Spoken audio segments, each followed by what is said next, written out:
जिस घटना का मैं जिक्र करने जा रहा हूँ, इसमें आप इस घटना को शुरू से अंत तक सुनिएगा, बहुत कुछ जानने को मिलेगी।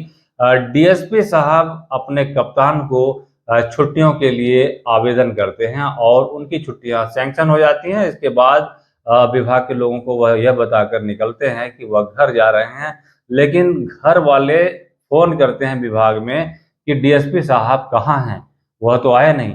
तो यह सुनकर कप्तान के होश उड़ जाते हैं कि वह तो छुट्टी लेके गए हुए हैं, कई दिन हो रहे हैं, वह गए कहाँ।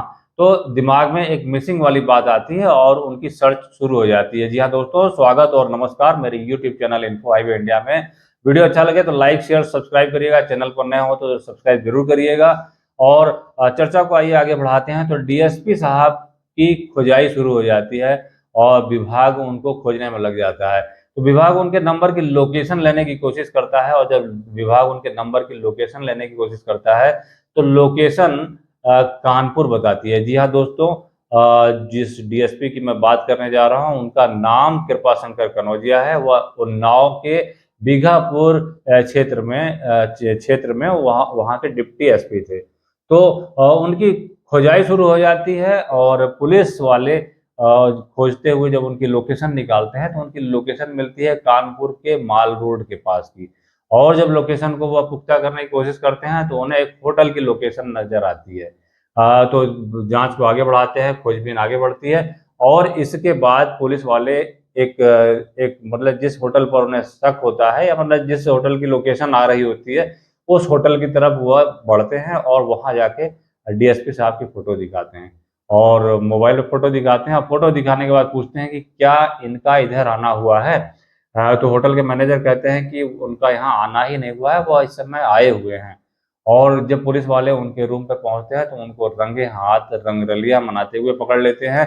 और रंगरलियां वह किसके साथ मना रहे थे? अपनी विभाग की ही एक महिला सिपाही के साथ। तो यह मामला बहुत तेजी से आग की तरह फैलता है, तूल पकड़ लेता है। परिवार को भी इसकी जानकारी मिल जाती है और विभाग को भी जानकारी मिल जाती है। और इसके बाद यह घटना है जुलाई 2021 की।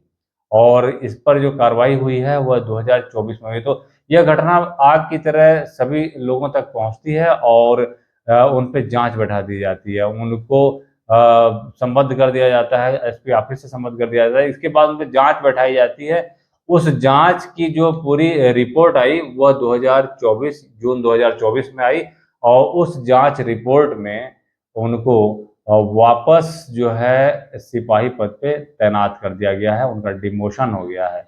जी हाँ दोस्तों, ये जो इश्क होता है यह एक ऐसी बीमारी है, एक ऐसी लत है कि अगर किसी भी उम्र में हो जाए तो इसे छिपाए नहीं छुप सकते।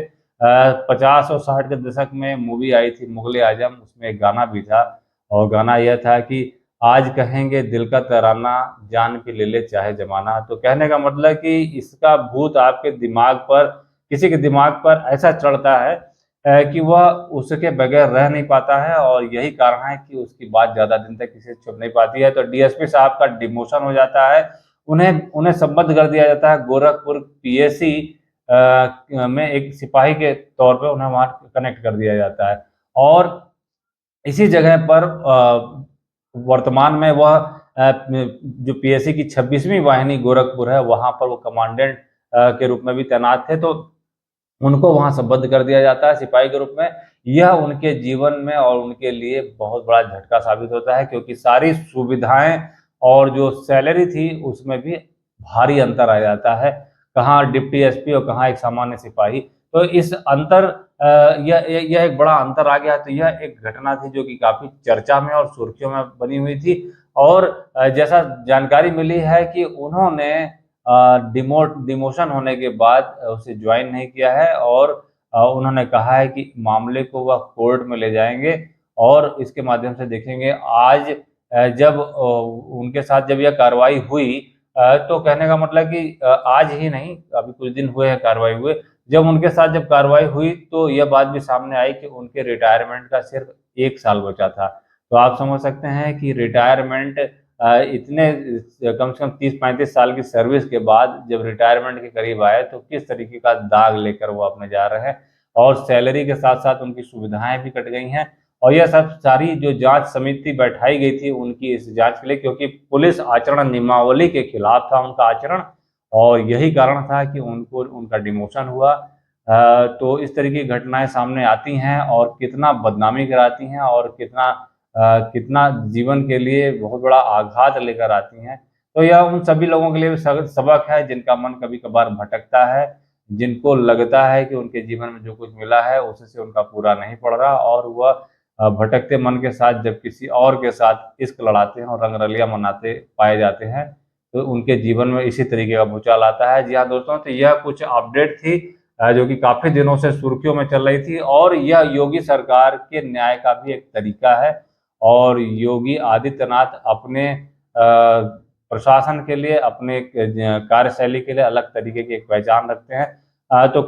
तो डीएसपी साहब जो कृपाशंकर कनौजिया डीएसपी रहे हैं, वह अब सिपाही के पद पर तैनात हो गए हैं और बता दूं कि इसी जगह पर डीएसपी साहब जो हैं कृपाशंकर कनौजिया सिपाही से कांस्टेबल से head constable, sub inspector, inspector होते हुए वह डीएसपी बने थे।